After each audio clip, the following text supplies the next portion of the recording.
വലൈക്കും അസ്സലാം വറഹ്മത്തുള്ളാഹി വബറകാതുഹു. അസ്സലാമു അലൈക്കും വറഹ്മത്തുള്ളാഹി. ആദ്യം ദുആ ചെയ്യാനുള്ള നമ്മളെ സുഹൃത്തുക്കളുടെ ശ്രോതാവ് ഇങ്ങനെ ജിദ്ദയിലൊന്നും ഉംറക്കൊന്ന് എയർപോർട്ടിൽ കുടിയും കിടക്കാൻ എന്തോ പ്രശ്നം ഉണ്ടായിട്ട് ഇതിൽ പുറത്തു വിടുന്നില്ല. 5 വർഷം മുമ്പ് സൗദിയിൽ നിന്ന് പോയതാണ്. പ്രിന്റ് എടുത്തിരുന്നു പറഞ്ഞിട്ട് നമ്മളെ കാരണം ഒരു ദുആ ചെയ്തിട്ടുണ്ട്. അത് പറയാൻ പ്രത്യേക സ്ഥാനങ്ങൾ പറയാൻ ഏൽപ്പിച്ചിട്ടുണ്ട്. ഇൻഷാ അല്ലാഹ് അല്ലാഹു സുബ്ഹാനഹു വ തആല ഖൈർ പ്രദാനം ചെയ്യുമാറാകട്ടെ. പിന്നെ ചോദ്യം ഇന്നത്തെ ക്ലാസ്സിനെ പറ്റിയുള്ളതാണ്. ഈ ചില വണ്ടികളിലൊക്കെ ഖുർആൻ അതുപോലെ തന്നെ അതിലുള്ള ആയത്തുകള് പിന്നെ മാഷാ അല്ലാഹ് തബാറക അല്ലാഹ് അതുപോലുള്ള ആയത്തുകളൊക്കെ ഹദീസിൽ നല്ല നല്ല വാക്കുകള് വണ്ടിയുടെ പിൻഗ്ലാസിലും മുൻഗ്ലാസിലൊക്കെ എഴുതുന്നത് അതിന്റെ വിധി എന്താണ്? ചില ആളുകൾ പറയുന്നതിന് പിൻഗ്ലാസ് എഴുതാൻ പാടില്ലെന്ന്. അതിന്റെ ഒരു ഹുർമത്തിനെ ബഹുമാനിക്കുന്ന രീതിയിൽ അത് മോശമാണോ എന്ന് വിശദീകരിച്ച ഉപകാരമായിരുന്നു. അസ്സലാമു അലൈക്കും വറഹ്മത്തുള്ളാഹി വബറകാതുഹു. വലൈക്കും അസ്സലാം വറഹ്മത്തുള്ളാഹി. അല്ലാഹു സുബ്ഹാനഹു വ തആല എല്ലാ കുടുക്കുകളിൽ നിന്നിട്ടും നമ്മുടെ പ്രിയപ്പെട്ട സഹോദരങ്ങളെ എല്ലാവരെയും രക്ഷപ്പെടുത്തുമാറാകട്ടെ. എല്ലാം നല്ല നിരക്ക് റാഹത്തായ നിരക്ക് ഉംറയും സിയാറത്തും ഒക്കെ പൂർത്തിയാക്കി റാഹത്തായി തിരിച്ചു പോകാനുള്ള തൗഫീഖ് അല്ലാഹു സുബ്ഹാനഹു വ തആല കൊടുക്കുമാറാകട്ടെ. നമ്മുടെ സുഹൃത്തുക്കൾക്ക് ആർക്കും അങ്ങനെയുള്ള പ്രയാസങ്ങളും തടസ്സങ്ങളും ഒന്നും വരാതെ അല്ലാഹു സുബ്ഹാനഹു വ തആല സലാമത്താക്കുമാറാകട്ടെ. തബറുക്കിന് വേണ്ടി എഴുതപ്പെട്ടത് ദിക്റുകളാവാം, ദുആകളാകാം, ഖുർആൻ വചനങ്ങളാവാം. അതൊക്കെ ഹുർമത്ത് കേടില്ലാത്ത നിലക്ക് എന്ന് പറഞ്ഞാൽ ബഹുമാനക്കുറവ് ആദരവർക്കുറവ് ഇല്ലാത്ത നിലക്ക് ഉപയോഗിക്കാവുന്നതാണ്. അവിടെ വുദൂഇന്റെ പ്രശ്നം വരുന്നില്ല. ഖുർആൻ ഓതാൻ വേണ്ടിയിട്ട് എന്നുള്ള നിലക്ക് എഴുതപ്പെട്ടതല്ലല്ലോ ആ ഒട്ടിക്കുന്നത്. ഒരു ഹിഫ്ദിന് വേണ്ടിയിട്ട്, അപകടത്തിൽ നിന്നിട്ടും ആഫത്തുകളിൽ നിന്നിട്ടും സലാമത്താകാൻ വേണ്ടിയിട്ട്, അതാ തബറുക്ക് പറഞ്ഞ ബർക്കത്തിന് വേണ്ടിയിട്ട് അത് ചെയ്യുമ്പോൾ അത് പ്രത്യേകിച്ചും അഴുക്കും മാലിന്യങ്ങളൊക്കെ പറ്റാതിരിക്കാൻ ശ്രദ്ധിക്കുക. ബഹുമാനപൂർവ്വം ചെയ്യുകയാണെങ്കിൽ അതുകൊണ്ട് കുഴപ്പമൊന്നുമില്ല. അസ്സലാമു അലൈക്കും വറഹ്മത്തുള്ളാഹി വബറകാതുഹു. മാഷാ അല്ലാഹ്, വളരെ നല്ലൊരു പഠനാർഹമായ ദർസായിരുന്നു ഉസ്താദ് ഇന്നത്തെ. ഉസ്താദേ, ഈ പെൺകുട്ടികൾക്ക് ആദ്യമായി ഹൈള് ഉണ്ടാകുമ്പോൾ ആ കുട്ടിക്ക് എത്ര നാള് ഇത് ഉണ്ടാകും എന്ന് അറിയില്ല.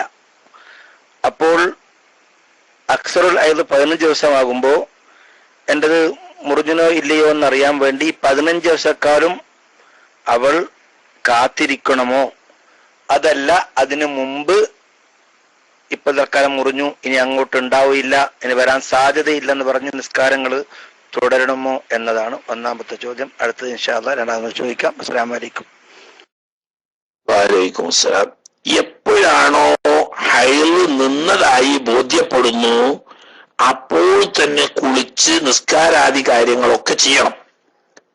15 ദിവസമാവുന്നതിന് മുമ്പ് വീണ്ടും രക്തം കണ്ടാൽ അപ്പോൾ അത് നിർത്തിവെക്കുകയാണ് വേണ്ടത്. അല്ലാതെ 15 ദിവസം വരെ ഉണ്ടാവാൻ പരമാവധി സാധ്യതയുണ്ടല്ലോ എന്ന് വെച്ചിട്ട് രണ്ടാമത് രക്തം തിരിച്ചു വരുമോ എന്നറിയാൻ വേണ്ടിയിട്ട് കാത്തു നിൽക്കാൻ പാടില്ല.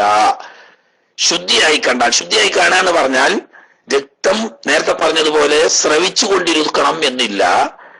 മറിച്ച് പഞ്ഞിയോ കോട്ടൺ തുണിയോ പോലത്തത് യോനിക്കകത്ത് വെച്ച് ഏതാനും സമയങ്ങൾ കഴിഞ്ഞ് പുറത്തെടുത്ത് നോക്കുമ്പോൾ രക്തത്തിന്റെ യാതൊരു അടയാളവും അതിൽ കണ്ടിട്ടില്ലെങ്കിൽ ശുദ്ധി വന്നു എന്ന് തന്നെയാണ് വിധി.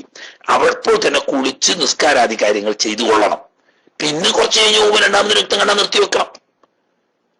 അല്ലാതെ 15 ദിവസം വരെ കാത്തു നിന്ന് എത്ര ദിവസം ഉണ്ടാകുക എന്ന് ഉറപ്പ് വരുത്തിയിട്ട് പിന്നെ ആക്കല്ല. എപ്പോൾ ശുദ്ധി കണ്ടോ അപ്പോൾ കുളിച്ച് നിസ്കാരാദി കാര്യങ്ങൾ ചെയ്യണം. രണ്ടാമത് പിന്നെ രക്തം കണ്ടാൽ അവിടെ നിർത്തി വെച്ചാൽ മതി. അസ്സലാമു ഉസ്താദെ, ഞാൻ ഈ ഒരു ചോദ്യം ചോദിച്ച് പങ്കെടുത്ത് വന്നാണ്. നിസ്കരിക്കാൻ പോകേണ്ടതുണ്ട്. അത്യാവശ്യം ഒരു ചോദ്യം തന്നെയാണ്, അതുകൊണ്ട് ചോദിക്കുന്നത്. പിന്നെ ഒരു സ്ത്രീക്ക് രക്തം കണ്ടു, ഹൈളിന്റെ സമയം ആയിട്ടുണ്ട്, അങ്ങനെ നിസ്കാരം ഉപേക്ഷിച്ചു, രക്തം 21 ദിവസം കണ്ടു. ഇവിടെ എന്താണ് ചെയ്യേണ്ടത്? ആദ്യത്തെ ഒരാഴ്ച ഇടക്കിടക്ക് രക്തം കാണുകയും നിൽക്കുകയും ചെയ്തു. ഹൈളായി ആദ്യത്തെ 15 ആണോ അതല്ല അവസാനത്തെ 15 ആണോ എന്ന് ഇത് ഏതാണ് മനസ്സിലാക്കേണ്ടത് എന്നാണ് ചോദിച്ചത്. ഞാൻ മൈക്ക് വിട്ടു. അസ്സലാമു അലൈക്കും. അതിപ്പോ ഇന്ന് നേരത്തെ പറഞ്ഞതിന് തന്നെ മനസ്സിലാക്കേണ്ടതാണല്ലോ. പറഞ്ഞല്ലോ 15 ദിവസം വരെ രക്തം കണ്ടു, 15 ദിവസമായിട്ട് നിൽക്കുന്നില്ല, 16-ാം ദിവസത്തിലേക്ക് രക്തം പ്രവേശിച്ചു കഴിഞ്ഞാൽ പിന്നെ 24ക്ക് കാത്തുക്കണ്ടില്ല, അന്ന് തന്നെ കുളിച്ച് നിസ്കാരാദി കാര്യങ്ങളൊക്കെ ചെയ്യാൻ തുടങ്ങണം. എന്നിട്ട് എവിടെ മുതൽക്കാണ് ഇയാൾക്ക് ഹൈദ് നിന്നത് എന്നതിന് ഏതുവരെയുള്ളതാണ് എന്ന് കണക്കൂട്ടാൻ നേരത്തെ, അതായത് ഈ രക്തം കാണാൻ തുടങ്ങുമ്പോൾ തന്നെ പെൺകുട്ടികൾ ഈ രക്തത്തെ നിരീക്ഷിച്ചു കൊണ്ടിരിക്കണം. അതിന്റെ നിറം, അതിന്റെ വാസന, അതിന്റെ നേർമല്യം അല്ലെങ്കിൽ കട്ടി തുടങ്ങിയത് സൂക്ഷിച്ച് ശ്രദ്ധിച്ചുകൊണ്ടിരിക്കണം. അതിലൊന്നും ഒരു അയ്ബല്ല, അതൊക്കെ നമ്മൾക്ക് വേണ്ടപ്പെട്ട കടമകളാ. അങ്ങനെ ഈ കണ്ട എല്ലാ ദിവസവും ഒരേ രീതിയിൽ തന്നെയായിരുന്നു ഉണ്ടായിരുന്നത്, ഒരു മാറ്റമില്ല. എന്നാൽ മുമ്പോട്ട് ഉണ്ടായിട്ടില്ലല്ലോ, ഫസ്റ്റിൽ ഉണ്ടാകുന്നതല്ലേ. എന്നാൽ 24 മണിക്കൂറാണ് ആ പെൺകുട്ടിന്റെ ഹൈദുള്ളൂ, ബാക്കിയൊക്കെ നിസ്കരിക്കണം. അതല്ല, സ്വഭാവ വ്യത്യാസം ഉണ്ടായിരുന്നു. ആദ്യത്തെ ഒരാഴ്ച കറുപ്പ് നിറത്തിലുള്ളത്, അതല്ലെങ്കിൽ കൊഴുപ്പുള്ളത്, കട്ടിയുള്ളത്, അതല്ലെങ്കിൽ ദുർഗന്ധമുള്ളത് പോലത്തതായിരുന്നു. ഒരാഴ്ച കഴിഞ്ഞതിന് ശേഷം പിന്നെ നോർമൽ സാധാരണ രക്തമായി. അതാണ് തുടർന്നുകൊണ്ടിരിക്കുന്നത് എന്ന് കണ്ടാൽ ഈ കറുപ്പ് കണ്ട ദിവസങ്ങൾ, അല്ലെങ്കിൽ കട്ടിയുള്ളത് കണ്ട ദിവസങ്ങൾ, അല്ലെങ്കിൽ ദുർഗന്ധം കണ്ട ദിവസങ്ങൾ, അത്രയും ദിവസമായിരുന്നു. ബാക്കിയൊക്കെ ഇസ്തിഹാളത്താണെന്ന് വെച്ചിട്ട് നിസ്കാരാദി കാര്യങ്ങളൊക്കെ ഖളാ വിട്ടണം. അങ്ങനെയൊന്നുമില്ല, ഒക്കെ ഒരുപോലെ തന്നെയാണ്. പ്രത്യേക നിറവ്യത്യാസമോ പ്രത്യേക വാസന വ്യത്യാസമോ ഒന്നും കാണുന്നില്ല. എന്നാൽ ആ പെണ്ണിന് 24 മണിക്കൂറാണ് ഹൈദ് എന്ന് വെച്ചാൽ മതി, ബാക്കിയൊക്കെ ഖളാ വിട്ടണം. മനസ്സിലായില്ലേ? അപ്പോ 15 ദിവസം വരെ കാത്തിരിക്കാൻ പാടുള്ളൂ. 15 ദിവസമായിട്ട് പിന്നെ രക്തം നിൽക്കുന്നില്ലെങ്കിൽ പെണ്ണ് ഇസ്തിഹാബത്ത് ഉള്ളവളാണെന്ന് വരും. പിന്നെ ഇസ്തിഹാബത്ത് എവിടെ മുതൽക്കാണ് ഏതുവരെയാണ് ഹൈദ് എന്ന് തീരുമാനിക്കാൻ ഗുണവ്യത്യാസങ്ങളെ കൊണ്ട് വേർതിരിയുന്നുണ്ടെങ്കിൽ ശക്തിയായ രക്തം കണ്ട ദിവസം ഹൈദാണെന്നും നേർത്ത രക്തം കണ്ടത് ഇസ്തിഹാബത്താണെന്നും വെച്ചാൽ മതി. അങ്ങനെ വേർതിരിവ് കാണുന്നില്ല. എന്നാൽ മുമ്പ് പതിവുള്ള ആളാണെങ്കിൽ മുമ്പത്തെ പതിവുള്ള ദിവസം ഹൈദാണെന്ന് വെക്കുക, അല്ലാത്ത ദിവസമൊക്കെ ഇസ്തിഹാബത്താണെന്ന് വെച്ചിട്ട് ശുദ്ധിന്റെ ഹുക്മ വരും. അങ്ങനെയില്ല, മുമ്പ് ഉണ്ടായിട്ടുമില്ല, ഇപ്പൊ ഗുണവ്യത്യാസമില്ല. എന്നാ ഫസ്റ്റിലെ 24 മണിക്കൂർ ഹൈദാണെന്ന് വരും, ബാക്കിയുള്ളതൊക്കെ ഇസ്തിഹാബത്താണെന്നും വരും. അസ്സലാമു അലൈക്കും വറഹ്മത്തുള്ളാഹി വബറകാതുഹു. ഉസ്താദേ, ഒരു 2 ചോദ്യം ഉസ്താദേ. ഒന്ന് ആശയപരമായി, ഒന്ന് ഷഹീദ്. ഈ ഷഹീദായി മരിക്കാന്ന് പറഞ്ഞാല്, ഇപ്പൊ ഈയിടെ ഷാം ഭാഗത്ത് ഏറ്റവും വലിയൊരു പണ്ഡിതൻ ബോംബ് സ്ഫോടനത്തിൽ മരണപ്പെട്ടല്ലോ. അത് ഈ കുളിപ്പിക്കൽ പാടില്ലാത്ത ഷഹീദിൽ പെടുമോ എന്നതാണ് ഉസ്താദ്. അടുത്ത ചോദ്യം ചോദിക്കാൻ തങ്ങളവറുകളുണ്ട്.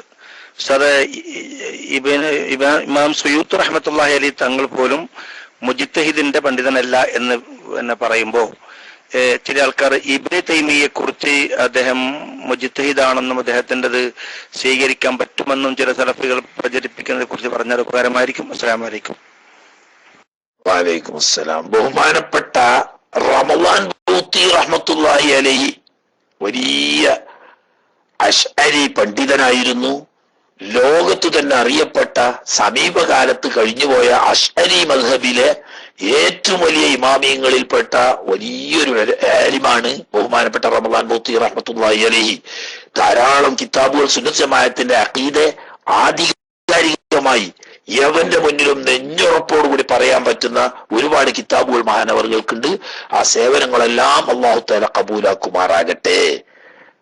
അത് ഉഖറവിയായ ഷഹീദാണ്, പക്ഷേ കുളിപ്പിക്കണം, കഫൻ ചെയ്യണം, മയ്യിത്ത് നിസ്കരിക്കണം, അതിൽപ്പെട്ടതാ. മറ്റേത് മുസ്ലിം ഗവൺമെന്റിന്റെ ഔദ്യോഗിക സൈന്യത്തിൽ ചേർന്ന് ഇസ്ലാമിന്റെ മുസ്ലിം രാജ്യത്തിന്റെ രക്ഷയ്ക്ക് വേണ്ടിയിട്ട് പടപൊരുതുന്ന പടയാളികൾ മരണപ്പെടുമ്പോൾ അതിന് മാത്രമേ കുളിപ്പിക്കാൻ പാടില്ല എന്ന് പറയുന്ന ഷഹീദിന്റെ പട്ടിക കിട്ടൂ. മറ്റേ ഈ പറഞ്ഞതൊക്കെ ഷഹീദ് തന്നെ, ഹുറവിയായ ഷഹീദാണ്. മയ്യത്ത് കുളിപ്പിക്കണം, കഫൻ ചെയ്യണം, ഒക്കെ ചെയ്യണം. അതുപോലെ തന്നെ മയ്യത്ത് നിസ്കരിക്കുകയും വേണം. അല്ലാഹു തആല മഹാനവറുകളുടെ ദറജ ഉയർത്തി കൊടുക്കുമാറാകട്ടെ. അവരുടെയൊക്കെ ബർക്കത്ത് കൊണ്ട് അല്ലാഹു സുബ്ഹാനഹു വ തആല സുന്നത്ത് ജമാഅത്തിന് കൂടുതൽ ഇസ്സത്ത് നൽകുമാറാകട്ടെ. ബഹുമാനപ്പെട്ട സുന്നത്ത് ജമാഅത്തിന്റെ എല്ലാ ആലിമീങ്ങൾക്കും അല്ലാഹു തആല എല്ലാ തരത്തിലുള്ള ശത്രുക്കളിൽ നിന്നിട്ടുള്ള ഹിഫ്ള് നൽകുമാറാകട്ടെ എന്ന് നമുക്ക് ദുആ ചെയ്യാം. പിന്നെ മഹാനായ ഇമാം സുയൂത്തി റഹ്മത്തുള്ളാഹി അലൈഹി തങ്ങൾ അസ്ഹാബുൽ വുജൂഹ് മുത്ലഖ് മുജ്തഹിദ് ഏതായാലും അല്ല, അസ്ഹാബുൽ വുജൂഹിൽപ്പെട്ട മദ്ഹബിലെ മുജ്തഹിദ് കൂടിയല്ല എന്നല്ല, ബഹുമാനപ്പെട്ട ഇമാം ഗസാലി റഹ്മത്തുള്ളാഹി അലൈഹി തങ്ങളെ പറ്റി പോലും മുതഅഖിരീങ്ങളായ ഇമാമിയങ്ങൾ മുജ്തഹിദ് അസ്ഹാബുൽ വുജൂഹിൽപ്പെട്ട മുജ്തഹിദാണോ അല്ലേ എന്നതിൽ രണ്ട് ഖൗല. ഇമാം ഹറമൈനിന്റെ കീപ്പോട്ടുള്ളവരൊന്നും മദ്ഹബിൽ മുജ്തഹിദിന്റെ ദർജ വരെ എത്തിയിട്ടില്ല എന്നാണ് വെപ്പ്. എന്നാൽ വലിയൊരു ഭാഗം ബഹുമാനപ്പെട്ട ഇമാം ഗസാലി റഹ്മത്തുള്ളാഹി അലൈഹി അസ്ഹാബുൽ വുജൂഹിൽപ്പെട്ടവരാണെന്ന് പറഞ്ഞിട്ടുണ്ട്.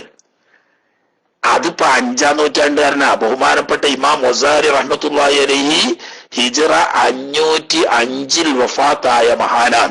അവിടുന്ന് കീപ്പോട്ടുള്ള 6-ാം നൂറ്റാണ്ടുകാരനായ അല്ലെങ്കിൽ 7-ാം നൂറ്റാണ്ടിന്റെ തുടക്കത്തിലുള്ള ഇമാം നവവി റഹ്മത്തുള്ളാഹി അലൈഹി എന്തായാലും അസ്ഹാബുൽ വുജൂഹിൽപ്പെട്ടതല്ലെങ്കിൽ 8-ാം നൂറ്റാണ്ടുകാരനായ ഇബ്നു തൈമിയ പിന്നെ ഏതടുപ്പിലെ മുജ്തഹിദാണേലോ? ഇബ്നു തൈമിയ 8-ാം നൂറ്റാണ്ടുകാരനാണ്. അത് ചില മൗലവിമാര് പറയുന്നില്ല. ഈ 8-ാം നൂറ്റാണ്ടുകാരനാണ് ഇയാളെ. അദ്ദുററുൽ കാമിന ഫീമൻ ദഹബ ഫിൽ മിഅത്തി സാമിന എന്ന് തുടങ്ങിയിട്ട് 8-ാം നൂറ്റാണ്ടിലെ പ്രമുഖർ, ആ പ്രമുഖരെ എണ്ണിയ കൂട്ടത്തിൽ ബഹുമാനപ്പെട്ട ഇബ്നുൽ ഹജറുൽ അസ്ഖലാനി റഹ്മത്തുള്ളാഹി അലൈഹി ഈ ചങ്ങായിനെയും എണ്ണിയിട്ടുണ്ട്. ആരെ? ഈ പറഞ്ഞ ഇയാള്. അയാള് ഷെയ്ഖുൽ ഇസ്ലാം ആണെന്ന് പറയാം. അതിന് നമുക്ക് എതിരില്ല. ഷെയ്ഖുൽ ഇസ്ലാം എന്ന് പറയുന്ന ഒരു ഗവൺമെന്റിന്റെ ഔദ്യോഗിക പദവിയാ, ചീഫ് ജസ്റ്റിസ് എന്നൊക്കെ പറയും പോലെ. അതെ, 728 അയാൾ കാലം കഴിഞ്ഞ്. 728 പറഞ്ഞാൽ 700 കഴിഞ്ഞാൽ 8-ാം നൂറ്റാണ്ടായില്ലേ? 8-ാം നൂറ്റാണ്ടിലാണ് ഇയാൾ ഹിജ്റ 728 മരിച്ച ആളാണ്. 505 വഫാത്തായ ബഹുമാനപ്പെട്ട ഇമാം ഗസാലി റഹ്മത്തുള്ളാഹി അലൈഹി ലോകാത്ഭുതങ്ങളിൽപ്പെട്ട മഹാനാണ്. യൂറോപ്പ് ഇസ്ലാം എന്താണെന്ന് അറിയുന്നത് ബഹുമാനപ്പെട്ട ഗസാലി ഇമാം തങ്ങളുടെ കിതാബുകളിലൂടെയാണ്.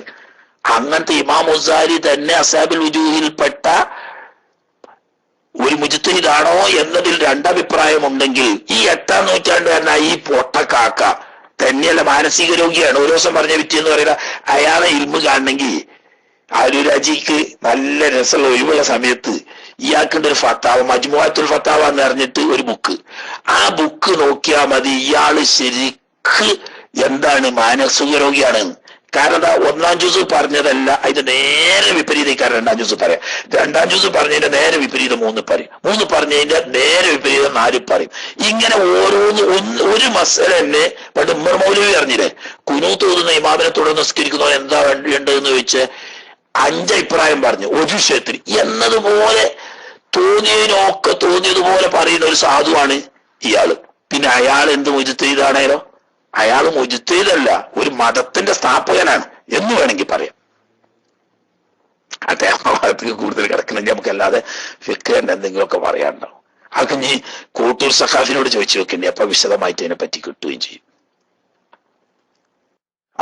ഒരു ചെറിയ വിമാനം പോണ ഒച്ചയൊക്കെ ഉണ്ട്, അതിന് മറുപടി അറിയാൻ കഴിയൂല.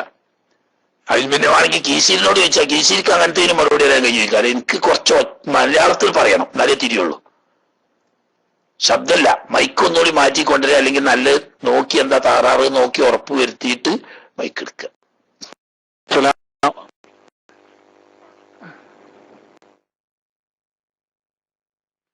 ഹലോ, അസ്സലാമു അലൈക്കും വറഹ്മത്തുള്ളാഹി വബറകാതുഹു. ഉസ്താദേ, എനിക്കൊരു ചോദ്യം. ഉസ്താദ് ഇപ്പൊ പറഞ്ഞല്ലോ ഏത് ഒക്കെ മറ്റേ ഇങ്ങനെ അയൽ നിഫാസ് ഉണ്ടായിക്കഴിഞ്ഞാൽ പൊതുവെ കിടക്കാൻ ബന്ധപ്പെടാൻ പറ്റില്ല. അപ്പൊ ഈ ഒക്കെ കിടക്കുന്നതിലോ അല്ലെങ്കിൽ ചുംബിക്കുന്നതിലോ അങ്ങനത്തെ എന്തെങ്കിലും പ്രശ്നങ്ങളുണ്ടോ? അതുകൂടി അറിയാൻ വേണ്ടിക്കാം. അല്ല, സാധാരണക്കാർക്ക് കൂടി അതൊരു ചോദ്യം വന്നിട്ടുണ്ടായിരുന്നു. അതിന്റെ ഫുള്ളായിട്ട് ഡീറ്റെയിൽസ് ചോദിക്കാൻ വേണ്ടി കഴിയാത്തതുകൊണ്ടാണ് ഞാൻ ചോദിച്ചത്. മാത്രമേ മനസ്സിലായിട്ടുള്ളൂ. അതുകൊണ്ടൊരു കുഴപ്പമില്ല. ഹൈറുള്ള സമയത്തായാലും നിഫാസുള്ള സമയത്തായാലും ഒന്നിച്ച് കിടക്കുന്നത് കൊണ്ടോ ലൈംഗികമായ സല്ലാപത്തിൽ ഏർപ്പെടുന്നത് കൊണ്ടോ ഒന്നും ഒരു കുഴപ്പമില്ല. ചുംബനം, സ്പർശനം തുടങ്ങി എന്തുമാവാം. പക്ഷേ മുട്ടുപൊക്കിളട മറയുന്ന ഒരു വസ്ത്രം ധരിച്ച് അതിന്റെ പുറമെ നിങ്ങൾക്ക് എന്തും പരസ്പരം ചെയ്യാം. അതൊക്കെ അനുവദനീയമാണ്. ചുംബിക്കാം, അതുപോലെ തന്നെ തുടങ്ങിയ ലൈംഗികമായ ചേഷ്ടകളൊക്കെ ഏതും ചെയ്യാം. പക്ഷെ ഒറ്റ നിബന്ധനയുള്ളൂ, മുട്ടുപൊക്കിളട മറയില്ലാതെ ഉപയോഗിക്കാൻ പാടില്ല. അതായത് അവർ പരസ്പരം ആലിംഗനബദ്ധരാകുക, അതല്ലെങ്കിൽ പരസ്പരം സ്പർശിക്കുക, ഒന്നിച്ച് ഒട്ടിച്ചേർന്ന് കിടക്കുക എന്ന് മാത്രമല്ല, ഭാര്യയ്ക്ക് മുകളിൽ ഭർത്താവോ ഭർത്താവിന് മുകളിൽ ഭാര്യയോ കിടക്കുക, ഇതൊന്നും കുഴപ്പമില്ല. പക്ഷേ മുട്ടുപൊക്കിളട മറയുണ്ടായിരിക്കണം. ബാക്കിയെല്ലാം ഹലാലാണ്. എന്തേ ആരോഗ്യമൊക്കെ പോയോ? തങ്ങൾ പാപ്പുണ്ടേനി ആരൂരുണ്ടേനി ഒക്കെ ചോദിക്കാന് ഒരൊക്കെ പോയോ? പോയെങ്കിൽ ഇപ്പൊ ഞാൻ അപ്പം നിർത്തിപ്പോവും, ഞാനും നിർത്തിപ്പോവും. തങ്ങൾ പാപ്പൊക്കെ ഉണ്ടേനി അവിടെ. പിന്നെ എന്തൊക്കെ കയ്യൊക്കെ വിട്ടു പോയത്? ആരൂരിന് കഴിഞ്ഞാലൂലേ ഇല്ലല്ലോ. റോയിസിന് എന്നെ ഒന്നുകൂടി ചോദിക്കാണ്ട് പറഞ്ഞു. ആയിക്കോട്ടെ.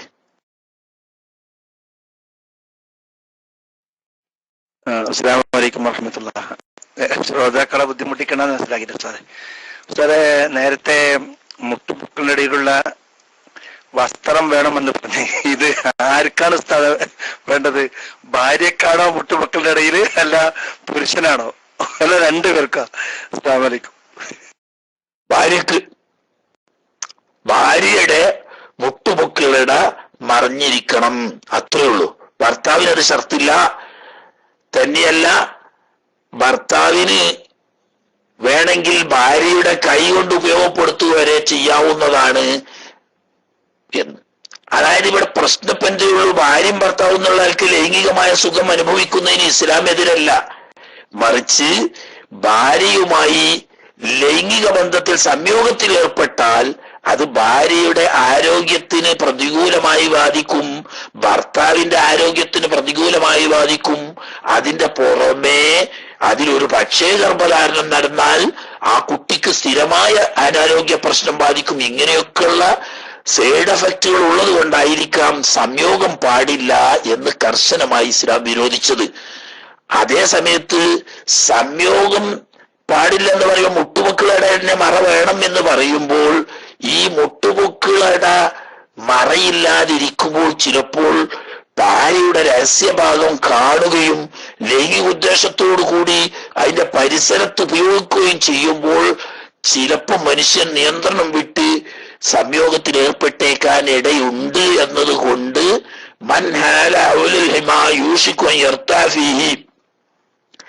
നിരോധിത മേഖലക്ക് സമീപം മേഞ്ഞാൽ നിരോധിത മേഖലയിൽ പ്രവേശിക്കാൻ ഇടയുണ്ട് എന്ന തത്വം വെച്ചുകൊണ്ടാണ് മുട്ടുപൊക്കിളട ഉപയോഗിക്കരുത് എന്ന് പറഞ്ഞത്, മറയില്ലാതെ. അതേ സമയത്ത് ഭർത്താവിന്റെ മുട്ടുപൊക്കിളിടയിൽ മറ വേണം എന്നില്ല. തന്നെയല്ല, തൽക്കാല ആവശ്യത്തിന് ഇവന് ഇപ്പൊ 15 ദിവസം ആയുവാണ്, അല്ലെങ്കിൽ 2 മാസം, അല്ലെങ്കിൽ 40 ദിവസം നിഫാസാണ്. ഈ 40 ദിവസത്തെ നിഫാസിന്റെ അടുക്ക് സംയോഗം പാടില്ലല്ലോ. ഇയാളാണെങ്കിൽ നല്ല ആരോഗ്യമുള്ള ചെറുപ്പക്കാരനുമാണ്. അങ്ങനെയാണല്ലോ പലയിടത്തും ഭാര്യയെ ശുശ്രൂഷിക്കാൻ വേണ്ടി ഒരു പെണ്ണിനെ ഹാദിമത്തായിട്ട് നിർത്തും. ഈ ഹാദിമത്ത് ഭർത്താവിന്റെ എല്ലാ പരിപാടിയും നടത്തി കൊടുക്കുന്ന പരിപാടിയിലേക്കൊക്കെ പോകാൻ കാരണം ഇതറിയാഞ്ഞിട്ടാ. അതിന്റെ ഒന്നും ആവശ്യമില്ല. ഭർത്താവിന്റെ ആഗ്രഹം പൂർത്തീകരിക്കാൻ അവൾക്ക് മുട്ടുപൊക്കിളട ഉപയോഗിക്കാൻ പാടില്ല എന്നുള്ള മറ്റു കാര്യത്തിന് ഉപയോഗിച്ചൂടെ? സാധാരണ സ്വന്തം കൈകൊണ്ട് മനിയ പുറപ്പെടുവിക്കൽ ഹറാമാണ്. അവിടെ തന്നെ പറയുന്നേക്ക ഭാര്യയുടെ കൈ കൊണ്ടാണെങ്കിൽ അത് ഹലാലാണ്. അപ്പൊ നമുക്കൊരു സംശയം, എല്ലാടെ ചങ്ങായി ഭാര്യന്റെ അവിടെ ഉണ്ടാകുമ്പോൾ ഓളെ കൈ ഉപയോഗിക്കണോന്ന്. ഭാര്യന്റെ കൈയല്ലാത്ത മറ്റേ ഉപയോഗിക്കാൻ പറ്റാത്ത സമയത്ത് നിങ്ങൾ പട്ടിണി ഇറക്കുന്നോളൊന്നില്ല എന്ന് ആലോചന പറഞ്ഞതിന്റെ അർത്ഥം മനസ്സിലായില്ലേ? ഭാര്യക്ക് അയിളാണ് അല്ലെങ്കിൽ നിഫാസാണ്, ഇയാൾക്കാണെങ്കിൽ ഭയങ്കര കമ്പം. ഇപ്പൊ ഒരു പരിപാടി നടന്നേ പറ്റൂ എന്നൊരു തോന്നല്. വേണ്ടെന്ന് പറയാൻ നമുക്ക് പറ്റുമോ? സംയോഗത്തിൽ ഏർപ്പെടാൻ പാടില്ല, കാരണം ഉള്ള അയിളാണ് അല്ലെങ്കിൽ നിഫാസാണ്. എന്നാ ഇനിയിപ്പോ അതിനായിട്ട് ഇനിയിപ്പോ 2ാം കെട്ട് കെട്ടാൻ പോണോ? ആണെങ്കിൽ തല്ല് തീർത്താ തീരൂല പിന്നെ. അപ്പൊ അതിനായിട്ട് 2ാം കെട്ട് കെട്ടണ്ട, അവളെ കൈ കൊണ്ട് നിങ്ങൾ ഉപയോഗപ്പെടുത്തിക്കോളി, അല്ലെങ്കിൽ മുട്ടുപൊക്കിളട അല്ലാത്ത ഭാഗം കൊണ്ട് ഉപയോഗപ്പെടുത്തിക്കോളി. അതിന്റെ സ്ഥലമൊന്നും ഇപ്പൊ ഞാൻ പറയുന്നില്ല, നിങ്ങൾക്ക് ഉപയോഗിക്കുമ്പോഴൊക്കെ ചെയ്തോളൂ, അതൊക്കെ ഹലാല, അതിനൊന്നും കുഴപ്പമില്ല. മനസ്സിലായില്ലേ? എന്നെ ലീവ് 1 മാസത്തെ ലീവാണ് ഇപ്പൊ കമ്പനികൾ, അധിക കമ്പനികളും കൊടുക്കുന്നത്. അതിലൊരു 8 ദിവസത്തെ ഹൈറിന്റെ ലീവ് ആയാ കുഴങ്ങിയില്ലേ? അപ്പൊ അതിന് പ്രശ്നമാക്കണ്ട. ഒരാഴ്ച പറ്റൂലെങ്കിൽ അന്ന് അവർക്ക് ശാരീരികമായി തന്നെ അതിന്റെ ആഗ്രഹവും ഉണ്ടാവില്ല ആ സമയത്ത്. തന്നെയല്ല, ശാരീരികമായി അതുകൊണ്ട് പല അസ്വസ്ഥതകളും ഉണ്ടാവുകയും ചെയ്യും. അപ്പോ അത് കരുതി ഊക്ക് വയ്യാന്ന് എഴുതിയിട്ട് ഓൻ്റെ മുടക്കണ്ടല്ലോ. അപ്പൊ ആ നിലക്ക് മുട്ടുമുക്കളുടെ അല്ലാത്ത ലൈംഗിക അവയവം അല്ലാത്ത മറ്റു ഭാഗങ്ങളെ കൊണ്ട് അവന്റെ ആവശ്യം നിറവേറ്റാം. അതുകൊണ്ട് കുഴപ്പമില്ല. ആ ശുക്രൻ ഉസ്താദ്. റോയിസ് ഒരു മിനിറ്റ് ക്ഷമിക്കണേ ഉസ്താദ്. നേരത്തെ നമ്മൾ കിതാബ് ഓതിയതിൽ വഖീല ലാ യഹ്റമു ഗൈറൽ ഉതൈ വഖ്താറഹു നബവി ഫി തഹ്ഖീഖി ലിഖബരി മുസ്ലിമിൻ ഇസ്നാഉ കുല്ല ഷൈ ഇല്ല നിക്കാഹ്. ഇവിടെ നബവി ഇമാമിന് ഈ വിഷയത്തിൽ എതിരഭിപ്രായമുണ്ട്. അദ്ദേഹത്തിന്റെ മുഖ്താർ ഇങ്ങനെ അല്ല എന്ന് പറയുമ്പോൾ ഉസ്താദ് പിന്നെ പറഞ്ഞു ഇത് മദ്ഹബ് ഷാഫി മദ്ഹബിൽ ഉള്ളതല്ല എന്ന്. അവർ മറ്റൊരു മദ്ഹബിന്റെ അടിസ്ഥാനത്തിലാണോ ഉസ്താദ്, അല്ലെങ്കിൽ നബവി ഇമാം ഇവിടെ പറഞ്ഞത് അദ്ദേഹത്തിന്റെ സ്വന്തം അഭിപ്രായമാണോ, അല്ല മറ്റൊരു മദ്ഹബിനെ കുറിച്ച് ഉദ്ധരിച്ചതാണോ? ഒന്ന് അവിടെ ഉസ്താദ് വിശദീകരിച്ചു, ഒന്നുകൂടി വിശദീകരിച്ചാൽ നന്നായിരുന്നു. കാരണം നബവി ഇമാമിന് ഒരു അഭിപ്രായമുണ്ടെങ്കിൽ അതിനെയാണ് നാം പൊതുവെ സ്വീകരിച്ചു വരുന്നത്. അപ്പൊ ഈ അടിസ്ഥാനത്തിൽ നബവി ഇമാമിന് അങ്ങനെ ഉണ്ടാവുമ്പോൾ എന്ന് ചിന്തിക്കും. ഇതൊരു പ്രശ്നം ഇതിനു മുമ്പ് ഇങ്ങനൊരു സംഭവം ഉണ്ടായിരുന്നു. ഒരു ആളും ഞാനുമായിട്ട് ഇതിൽ സംവാദം ഉണ്ടായിരുന്നു. അദ്ദേഹം പറഞ്ഞിരിക്കുന്നത് പറ്റും എന്നതാണ്. അപ്പോ ഇത് നബവി ഇമാമിന്റെ അഭിപ്രായം ഇങ്ങനെ ഉണ്ടല്ലോ സാറേ, അതൊന്ന് വിശദീകരിച്ചാൽ നന്നായിരുന്നു. ക്ഷമിക്കണം. അസ്സലാമു അലൈക്കും. ഈ തർക്കിക്കുന്നവരും തർക്കിക്കപ്പെടുന്നവരും ഒക്കെ മദ്ഹബ് വെച്ച് എത്രത്തോളം അറിവുള്ളവരാണ് എന്നുള്ളത് നല്ലൊരു വിഷയം തന്നെ. നമുക്കതൊന്നും അറിയില്ല. ഒക്കെ വലിയ വലിയ ഉസ്താദന്മാർ പറയേണ്ട വിഷയങ്ങളാണ്. അതായത് നബവി ഇമാം റളിയല്ലാഹു തആല അൻഹുവിൻ്റെതിനാണ് മുൻഗണന കൊടുക്കല് എന്ന് പറഞ്ഞത് പൗതി മനസ്സിലായതും പൗതി മനസ്സിലാകാഞ്ഞിട്ടുമാണ്. നബവി ഇമാമിൻ്റേത് എന്നല്ല പറയുന്നത്. മറിച്ച് ഷാഫി മദ്ഹബില് ഇമാം ഷാഫി റളിയല്ലാഹു തആല അൻഹുവിന് ഒരു മസ്അലയിൽ ഒന്നിലധികം ഖൗലുണ്ടാവുകയോ അതല്ലെങ്കിൽ അസ്ഹാബു ഷാഫിയത്തിൽപ്പെട്ട മുജ്തഹിദീങ്ങളുടെ അഭിപ്രായങ്ങൾ പരസ്പരം വ്യത്യസ്തപ്പെടുകയോ ചെയ്തു വരുമ്പോൾ അതിൽ ഷാഫി മദ്ഹബ് അനുസരിച്ച് ഏറ്റവും പ്രബലമായത് മുഅ്തമദ് ഏതാണ് എന്ന് തീരുമാനിക്കുന്ന തർജീഹിന്റെ മുജ്തഹിദീങ്ങളാണ് ബഹുമാനപ്പെട്ട ഇമാം റാഫി റളിയല്ലാഹു തആല അൻഹു തങ്ങളും ഇമാം നവവി റഹ്മത്തുള്ളാഹി അലൈഹി തങ്ങളും. അവർക്ക് പറയാൻ തർജീഹിന്റെ മുജ്തഹിദ് എന്നാണ്. സ്വന്തമായിട്ട് ഒരു അഭിപ്രായം മദ്ഹബിൽ പറയാനോ ഒരു വജ്ഹായി അംഗീകരിക്കാനോ അവരുടെ ഖൗലുണ്ടാവില്ല. മറിച്ച് ഈ അധികാരമുള്ള മദ്ഹബിന്റെ മുജ്തഹിദീങ്ങളായ അസ്ഹാബോ ഇമാമ് തങ്ങൾ തന്നെ പറഞ്ഞ ഒന്നിലധികം ഖൗലുകളോ പരിശോധിച്ച് ഇതിൽ റാജിഹ് ഏതാണ് മർജൂഹ് ഏതാണ് എന്ന് തീരുമാനിക്കാനുള്ള തർജീഹിന്റെ മുജ്തഹിദാണ് ബഹുമാനപ്പെട്ട ഇമാം നവവി തങ്ങളും ഇമാം റാഫി തങ്ങളും. അങ്ങനെ തർജീഹ് ചെയ്യുന്നതിൽ ഇജ്തിഹാദ് ചെയ്തപ്പോ റാഫി ഇമാമിന് മുഅ്തമദാണെന്ന് ബോധ്യപ്പെട്ടത് മഹാനവറുകൾ പറഞ്ഞു. രണ്ടാമത് ഇമാം നവവി റഹ്മത്തുള്ളാഹി അലൈഹി പരിശോധിച്ചപ്പോൾ അത് തന്നെയാണ് മുഅ്തമദ് എന്ന് വന്നു. അപ്പൊ റാഫി ഇമാമും നവവി ഇമാമും രണ്ടാളും ഒത്തതാണ്. അതുകൊണ്ട് മദ്ഹബിൽ മൂന്നാമത്തെ അഭിപ്രായം ഇല്ല. ഓൾക്ക് ഖൗലല്ല, മുമ്പ് പറഞ്ഞോലെ ഖൗലിൽ നിന്നിട്ട് ഏതാണ് മുഅ്തമദ് എന്ന് തീരുമാനിച്ച് രണ്ടാളോട് തീരുമാനിച്ച അതാണ് ഓക്കെ എന്ന്. ഇനി അങ്ങനെയല്ല, ഒരു മസ്അലയിൽ അസ്ഹാബിന് കുറെ അഭിപ്രായം ഉണ്ട്, അതിൽ ഇന്നതാണ് മുഅ്തമദ് എന്ന് റാഫി ഇമാമ് പറയുന്നു. പക്ഷേ നവവി ഇമാമ് തങ്ങളുടെ പരിശോധനയിൽ റാഫി ഇമാമ് പറഞ്ഞ അതല്ല മദ്ഹബിൽ മുഅ്തമദ്, മറ്റൊരു വജ്ഹാണ് എന്ന് ബോധ്യപ്പെട്ട സ്ഥിതിക്ക് ഇമാം നവവി തങ്ങൾ പറയുന്നു ഇന്ന വജ്ഹാണ് മുഅ്തമദ് എന്ന് പറഞ്ഞാൽ അവിടെ റാഫി ഇമാമ് പറഞ്ഞതിനെ അല്ല പരിഗണിക്കേണ്ടത്, നവവി ഇമാമ് പറഞ്ഞതിനെയാണ് പരിഗണിക്കേണ്ടത് എന്ന് പറഞ്ഞാൽ ഇമാമ് ഷാഫി റഹ്മത്തുള്ളാഹി അലൈഹി തങ്ങളുടെ ഒന്നിലധികം ഖൗലുകൾ തമ്മിലോ അസ്ഹാബു ഷാഫിയ്യത്ത് എന്ന് പറയുന്ന മുജ്തഹിദീങ്ങളുടെ ഒന്നിലധികം വജ്ഹുകൾ തമ്മിലോ വ്യത്യാസവും എതിരും വരുമ്പോൾ ഏതാണ് മദ്ഹബിൽ മുഅ്തമദ് എന്ന് തീരുമാനിക്കുന്നവരാണ് തർജീഹിന്റെ ഇമാമിയങ്ങൾ. ആ തർജീഹിന്റെ ഇമാമിയങ്ങളാവുന്ന നവവി ഇമാമും റാഫി ഇമാമും ഒത്തു പറഞ്ഞാൽ അത് തന്നെ മുഅ്തമദ്. നല്ല ഓല കൗലല്ല, മറ്റൊരു പറഞ്ഞത് റാജി ഏതാണെന്ന് ഓല് പറഞ്ഞാൽ അതാണ് മുഅ്തമദ്. രണ്ടാളും തമ്മിൽ അഭിപ്രായ വ്യത്യാസം വരുമ്പോൾ നവവി ഇമാമ് പറഞ്ഞതാണ് മുഅ്തമദ്. അപ്പം നവവി ഇമാമിന് മദ്ഹബിൽ ഇജ്തിഹാദ് ചെയ്യാൻ അധികാരമില്ല, റാഫി ഇമാമിന് മദ്ഹബിൽ ഇജ്തിഹാദ് ചെയ്യാൻ അധികാരമില്ല, അതിനോട് വളർന്നിട്ടില്ല. എന്നാൽ തർജീഹ് ചെയ്യാൻ അധികാരമുണ്ട്, അത് വേറൊരു ഇജ്തിഹാദാ. മുത്ലഖ് മുജ്തഹിദ് ഉണ്ട്, അതോടുകൂടി മുത്ലഖ് മുജ്തഹിദിനെ തൊട്ടതായ മുത്ലഖ് മുജ്തഹിദ് മുന്തസിബ് ഉണ്ട്. ഇനി മുത്ലഖ് മുജ്തഹിദ് ആയതോടുകൂടി തന്നെ അസ്ഹാബുൽ വുജൂഹ് ആവുന്ന മുന്തസിബ് തന്നെ മുഖയ്യദ് ഉണ്ട്. ചില പ്രത്യേക വിഷയങ്ങളിൽ ചില പ്രത്യേക ബാബുകളിൽ മാത്രമുള്ളവരുണ്ട്. ഇവരൊക്കെ അസ്ഹാബുൽ വുജൂഹിലായിരുന്നു. അതിന്റെ താഴെയാണ് തർജീഹിന്റെ ഇജ്തിഹാദ്. ഈ പറഞ്ഞ അഭിപ്രായ വ്യത്യാസങ്ങൾ വരുമ്പോൾ മദ്ഹബിന്റെ ഉസൂലും കായിദയും വെച്ചിട്ട് ഏതാണ് മുഅ്തമദ് ഏതാണ് മുഅ്തമദ് അല്ലാത്തത് എന്ന് തീരുമാനിക്കലാണ് ഈ തർജീഹിന്റെ ഇമാമിങ്ങൾ. അങ്ങനെ രണ്ടാളും തീരുമാനിച്ചതിൽ മുൻഗണന കൊടുക്കുക റാഫി ഇമാമിന്റെ കാട്ടിന് മുൻഗണന കൊടുത്ത നബി ഇമാമിന്റെ ആണ്. അതാണ് അപ്പറഞ്ഞത്. അല്ലാതെ നബി ഇമാമിന്റെങ്കിലും പറഞ്ഞാൽ അത് മദ്ഹബിൽ മുഅ്തമദാണ് എന്നല്ല. മൂപ്പര് സ്വന്തമായി പറയുന്നതിനെ പറ്റിയിട്ടാണ് ഈ മുഖ്താർ പറയുന്നത്. മുഖ്താർ എന്ന് പറഞ്ഞാൽ ഉസൂലും ഷാഫി മദ്ഹബിലെ ഉസൂലും കായിദയും വെച്ചുകൊണ്ടല്ലാതെ ബാഹ്യമായ ദലീലുകളുടെ അടിസ്ഥാനത്തിൽ സ്വന്തം ഇജ്തിഹാദ് ചെയ്ത് പറയുന്നതാ. മനസ്സിലായില്ലേ? അതുകൊണ്ട് തന്നെ മദ്ഹബിന്റെ അംഗീകാരമില്ല, സ്വന്തം ഔലാണ്. അത് വേണ്ടവർക്ക് വേണമെങ്കിൽ അദ്ദേഹത്തെ തഖ്ലീദ് ചെയ്തുകൊണ്ട് സ്വീകരിക്കാം. മദ്ഹബ് എന്ന നിലക്ക് ഫത്വ കൊടുക്കാൻ പറ്റൂല എന്ന് പറഞ്ഞത് അതാ. ഓക്കെ. ഹലോ, അസ്സലാമു അലൈക്കും വറഹ്മത്തുള്ളാഹി വബറകാതുഹു. എനിക്ക് ചോദിക്കാനുള്ളത്, ഇപ്പോ മൊബൈലിൽ നിന്ന് ഖുർആൻ ഓതുന്നത്, അത് ഉസ്താദ് കുറെ തവണ പറഞ്ഞിട്ടുണ്ട്, പക്ഷെ ആ ചോദ്യകർത്താവിന്റെ ഒരു റാഹത്തിന് വേണ്ടി പ്രത്യേകം പറയുന്നത്, മൊബൈലിൽ ഖുർആൻ ഓതുമ്പോ അതില് കൂലി കിട്ടോ? വേറെ രണ്ടാമത്തെ ചോദ്യം, അഥവാ അതിൽ ഓതുമ്പോൾ ഉളു നിർബന്ധമുണ്ടോ എന്നുകൂടി ചോദിക്കുന്നു. ഓക്കെ, അത് തെച്ചിയാണ്ട് ഓതുമ്പോ ഉളു നിർബന്ധമുണ്ടോ എന്നുള്ളൊരു ചോദ്യം കൂടിയുണ്ട്. വേറെ ചോദ്യമുണ്ട്, ആ ചോദ്യം ഒന്നിച്ചിട്ട് ചോദിക്കുമ്പോൾ ഒരുപാട് ചോദ്യം പോവോ എന്നുള്ള ഇതുകൊണ്ടാണ് ഞാൻ ചോദിക്കാത്തത്. ഓക്കെ, അസ്സലാമു അലൈക്കും. എന്തും ഓതിയാലും കൂലി കിട്ടും. കാണാപ്പാട് ഓതിയാലും കൂലി കിട്ടും, മുസാഫിൽ നോക്കി ഓതിയാലും കൂലി കിട്ടും, അതല്ലെങ്കിൽ കമ്പ്യൂട്ടറിൽ നോക്കിയിട്ടോ മൊബൈലിൽ നോക്കിയിട്ടോ ഓതിയാലും കൂലി കിട്ടും. അതിനൊക്കെ കൂലി കിട്ടും. നോക്കാതെ ഓതിയാലും കൂലി കിട്ടും, നോക്കി ഓതിയാലും കൂലി കിട്ടും. ഖുർആനിലേക്ക് നോക്കി ഓതുക എന്ന് പറയുന്നത് പ്രത്യേക കൂലിയുള്ളതാണ്. അത് മുസാഫിലുള്ളതാണെങ്കിലും കടലാസിൽ എഴുതിയതാണെങ്കിലും അതല്ല നമ്മൾ സ്ക്രീനിൽ കാണുന്നതാണെങ്കിലും ഒക്കെ നോക്കുന്ന കൂലി കിട്ടും. അതിനൊന്നും കുഴപ്പമില്ല. തൊടാതെ ഓതാ ഒതു വേണ്ടാനും. ഖുർആൻ സ്ക്രീനിലേക്ക് പുറത്തു വന്നാൽ മുസാഫിന്റെ വിധി വരുന്നത് കൊണ്ട് അത് തൊടണമെങ്കിലും ചുമക്കണമെങ്കിലും ഒതു വേണം. ഓക്കെ, ഒക്കെ പലപ്പോഴും ആവർത്തിച്ച് പറഞ്ഞതാണെങ്കിലും എന്നാലും പുതിയ വിഷയങ്ങളാണല്ലോ. ഓക്കെ.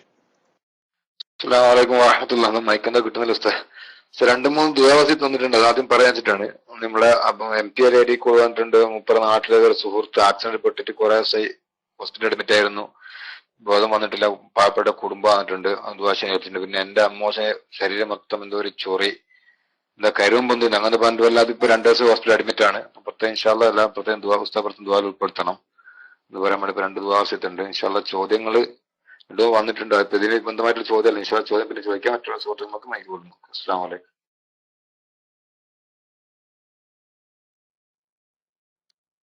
വഅലൈക്കും അസ്സലാം. അല്ലാഹു സുബ്ഹാനഹു വ തആല പൂർണ്ണമായ ശിഫയും ആഫിയത്തും നൽകി അനുഗ്രഹിക്കുമാറാകട്ടെ. ഏത് തരത്തിൽ വന്ന രോഗമാണെങ്കിലും അപകടം മൂലം വന്ന ബുദ്ധിമുട്ടാണെങ്കിലും ഒക്കെ അല്ലാഹു സുബ്ഹാനഹു വ തആല ഹബീബായ അഷ്റഫുൽ ഖൽഖ് സല്ലല്ലാഹു അലൈഹി വസല്ലം തങ്ങളുടെ അവിടുത്തെ ആല സഹാബിന്റെയും മറ്റു മഹാന്മാരുടെയും ബർക്കത്ത് കൊണ്ട് പൂർണ്ണമായ ശിഫയും ആഫിയത്തും നൽകി അനുഗ്രഹിക്കുമാറാകട്ടെ. ബിറഹ്മതിക യാ റഹ്മാൻ.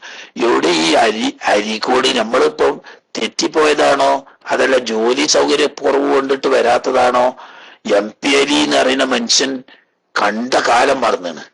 ചെലപ്പം ആണെങ്കിൽ അങ്ങനെയാണല്ലോ, ചിലപ്പോ പിണങ്ങി പോയതും ആവാം. അല്ലെങ്കിൽ ഞാൻ ചിലപ്പോ ജോലിന്റെ സമയം പറ്റാത്ത സമയമായതുകൊണ്ട് അങ്ങനെയും ആവാം. ഏതായാലും ആയിട്ട് കാണുന്നില്ല. അതുണ്ടെങ്കിൽ പിന്നെ തങ്ങൾ പാപ്പാനോട് ചോദിപ്പിക്കേണ്ട ആവശ്യമില്ലല്ലോ. തങ്ങൾ പാപ്പാനോട് ദ്വാരക്കാൻ പറയുകയാണെങ്കിൽ തർക്കടില്ല. ശരിയല്ലേ? തങ്ങൾ പാപ്പാനോട് ദ്വാരക്കാൻ പറയുക. തങ്ങൾ പാപ്പ ദ്വാരക്കണോർത്ത് ഞാനെവിടെ എത്തുക? തങ്ങളെവിടെ കിടക്കണ്? മൂല്യാരപ്പളെവിടെ കിടക്കണ്? തങ്ങളാപ്പളെവിടെ കിടക്കണം? അത് രണ്ടും രണ്ടന്നെ. തങ്ങൾ ദ്വാരനാ കിട്ടുന്നത് എന്തായാലും മൂല്യാര് ദ്വാരനാ കിട്ടൂല എന്ന് ഉറപ്പാണ്. അതിന് വേണ്ടിയിട്ട് ജയിക്കാറ് തങ്ങൾ പാപ്പാനോട് അലി പറഞ്ഞത്. അപ്പൊ പിന്നെ തങ്ങൾ പാപ്പ പിന്നെ എന്തായാലും ഒരു തവാബ് എന്നുള്ളത് തങ്ങൾ പാപ്പ സ്വന്തം ദ്വാരക്കാൻ നിൽക്കാതെ നമ്മളോട് ദ്വാരക്കാൻ പറയുന്നയിക്കാറ്. തങ്ങൾ പാപ്പാന്റെ ബർക്കത്ത് കൊണ്ട് അല്ലാഹു തആല ശിഫയാക്കി കൊടുക്കട്ടെ. ആമീൻ. പുറപ്പെടുമ്പോൾ സ്വന്തം ഭാര്യ നാട്ടിലായിരിക്കും, ഗൾഫ് നാട്ടിലായിരിക്കും. അപ്പോ അല്ലാത്ത വേറൊരു മാർഗം ഉണ്ടോ വികാരം? കൊഴുപ്പുള്ള ഭക്ഷണങ്ങൾ ഒഴിവാക്കുക, അതുപോലെ തന്നെ മാംസാഹാരം പരമാവധി കുറക്കുക, ഭക്ഷണം തന്നെ പരമാവധി കുറക്കുക. അതൊക്കെ എന്റെ മാർഗം, അല്ലാതെ മറ്റ് മാർഗങ്ങളൊന്നുമില്ല. സ്വപ്നത്തിൽ കണ്ടിട്ട് പോയി കിട്ടിയ സന്തോഷായി. അല്ലാതെ സ്വന്തം പ്രവൃത്തി കൊണ്ട് ദൈഹിക പ്രവർത്തനങ്ങൾ ചെയ്യുന്നത് ഇസ്ലാം ഹറാമാക്കിയിരിക്കുന്നു. ശരിയല്ലേ? ഇസ്ലാം ഹറാമാക്കിയിരിക്കുന്നു. അത് അനുവദിക്കാനുള്ള വഴിയൊന്നും ഇസ്ലാമിൽ കണ്ടിട്ടില്ല. ഖുർആൻ നസ്സായി പറഞ്ഞതാണ്, ഈ പറയുന്ന ഭാര്യ അതല്ലെങ്കിൽ അടിമസ്ത്രീ എന്നിവരുമായി ബന്ധപ്പെട്ടുകൊണ്ട് അല്ലാതെ ലൈംഗിക ആവശ്യം നിറവേറ്റുന്നവരൊക്കെ അള്ളാഹുവിന്റെ നിയമങ്ങളെ അതിലംഘിച്ചവരാണ് എന്ന് ഖുർആൻ വ്യക്തമായി തുറന്നു പറഞ്ഞതാണ്. അതുകൊണ്ട് മറ്റു മാർഗങ്ങൾ ഇല്ല. നോമ്പും അതുപോലെ തന്നെ ഭക്ഷണക്രമത്തിലുള്ള നിയന്ത്രണവും ആത്മീയമായ ചിന്തയിലൂടെ നിയന്ത്രിക്കുക. അല്ലെങ്കിൽ ഈ എളുപ്പപ്പണി ഞാൻ പറഞ്ഞുതരാം. ആരാധന ഒരു പണി, നാട്ടിൽ പോയിട്ട് തല്ലുണ്ടാക്കരുത്. ഏതെങ്കിലും ഇന്തോനേഷ്യന്റെ എംബസി പോയിട്ട് 2000 കെട്ടിവെച്ചാല് ഏതെങ്കിലും ഒരു ഖദ്ദാമക്കുട്ടിനെ കെട്ടുക, നിക്കാഹ് ചെയ്തെടുക്കുക, എന്നിട്ട് പിന്നെ ആവശ്യം അങ്ങനെ നിറവേറ്റുക. പോകുന്ന സമയത്ത് നിങ്ങൾക്ക് കൊണ്ടുപോകാൻ പറ്റുമ്പോൾ കൊണ്ടുപോയിക്കോളി.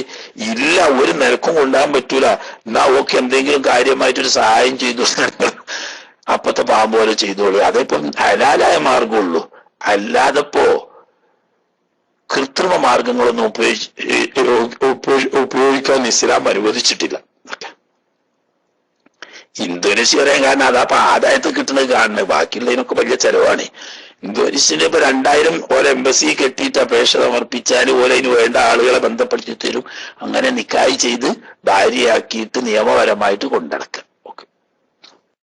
അസ്സലാമു ഏതായാലും ഇപ്പൊ ഇങ്ങനെയൊക്കെ സംഗതി പ്രശ്നം തന്നെയാണല്ലോ. പിരിവിട്ടാൻ തൽക്കാലം ടിക്കറ്റ് ഒപ്പിച്ച് കൊടുക്കേ പറ്റുള്ളൂ. നമ്മളെ പോലത്തെ കേൾക്കുമ്പോ ബേജാറുണ്ട്. 2 കൊല്ലമൊക്കെ ജോലി ചെയ്ത ടിക്കറ്റിനുള്ള കാശൊന്നും ഇപ്പൊ ആർക്കും ഒക്കൂലേ? ഒരു കൊല്ലമൊക്കെ ജോലി ചെയ്താൽ ടിക്കറ്റിനുള്ള കാശ് ഒക്കുമല്ലോ. എങ്ങനെയൊക്കെ ഇടങ്ങാറാണോ? ഏതായിരുന്നാലും ഇൻഷാ അല്ലാഹ് കാത്ത് രക്ഷിക്കട്ടെ റബ്ബ്. പിന്നെ ഞാനും ഉസ്താദേ, ഞാനൊരു 2-3 ചോദ്യങ്ങളൊക്കെ പാടെ ഒരുക്കി കൊണ്ടുവന്നാണ്. എന്റെ വരവ് എപ്പോഴും സമയമില്ലാത്ത സമയത്ത് വരുള്ളൂ. കാരണം ഇവിടെ നിസ്കാരം കഴിഞ്ഞ് എത്തുമ്പോഴേക്ക് ഒരു ചോദ്യം എന്താ പറഞ്ഞാല്, ഒരു മുതലാളിക്ക് തൊഴിലാളിയുടെ ചെറിയ തെറ്റുകൾക്ക് ശമ്പളം കട്ട് ചെയ്യുന്നത് അനുവദനീയമാണോ? ആ പണം അദ്ദേഹത്തിന് ഹലാലാവുമോ? മറ്റേതെങ്കിലും മദ്ഹബിൽ അനുവദിച്ചിട്ടുണ്ടോ എന്നാണ് ഒരു സഹോദരന്റെ ചോദ്യമാണ്. ഞാൻ മൈക്ക് വിട്ടു. ഇനിയും ചോദ്യങ്ങളുണ്ട് ഇൻഷാ അല്ലാഹ്. മൈക്ക് കിട്ടാനുള്ള താമസം.